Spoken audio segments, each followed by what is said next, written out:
আসসালামু আলাইকুম। Basic PLC part 11 এ সবাইকে স্বাগতম। আজ আমরা এই পর্বে জানার চেষ্টা করব অফ ডিলে টাইমার সম্পর্কে জানার চেষ্টা করব। ইতিপূর্বে আমরা অন ডিলে এবং ল্যাচিং সম্পর্কে ধারণা নিয়েছি কিছুটা। তো এই পর্বে আমরা অফ ডিলে সম্পর্কে কিছুটা ধারণা নেওয়ার চেষ্টা করব। যে আমরা একটি কাজ করে দেখতে চাই যে আমি একটি সুইচ প্রেস করার 5 সেকেন্ড পরে এটা লোড অফ হয়ে যাবে।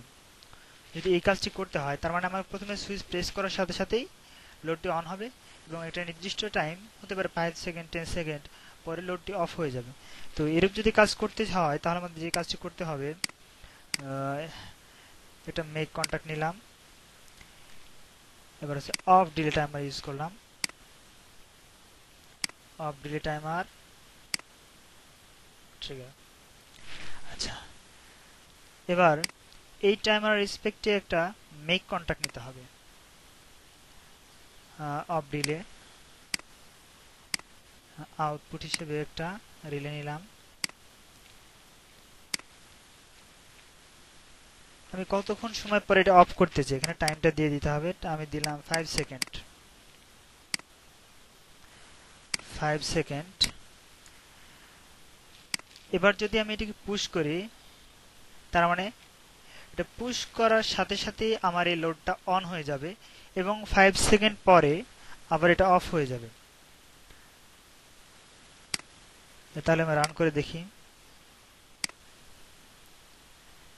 তার মানে আমার সুইচ প্রেস করার সাথে সাথেই এটা অন হয়ে গেছে এবং নির্দিষ্ট টাইম পরে এটা অফ হয়ে গেছে। অন ডিলের ক্ষেত্রে আমরা একটা বিষয় দেখেছিলাম যে নির্দিষ্ট টাইম পর্যন্ত যে যদি 5 সেকেন্ড হয়ে থাকে যে ডিলে অন ডিলে, তাহলে কন্টিনিউয়াস মিনিমাম 5 সেকেন্ড পর্যন্ত আমাকে সাপ্লাই দেওয়া লাগতেছিল। কিন্তু অফ ডিলের ক্ষেত্রে শুধু একটা পালস, তার মানে বলতে পারি যে এটাকে আমি যতক্ষণ পর্যন্ত প্রেস করে ধরে থাকবো, এটা আমি যতক্ষণ প্রেস করে ধরে থাকবো টাইম কাউন্ট শুরু হবে না। এটা আমি যখনই ছেড়ে দেব তখনই টাইম কাউন্ট শুরু হয়ে যাবে।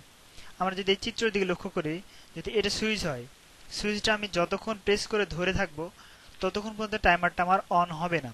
যখন আমি এটা ছেড়ে দেব, ছেড়ে দেওয়ার সাথে সাথেই এই টাইমারটা অন হয়ে যাবে। আমি যত সেকেন্ড 5 সেকেন্ড দিই 5 সেকেন্ড, যদি 10 সেকেন্ড ইউজ করি তাহলে 10 সেকেন্ড।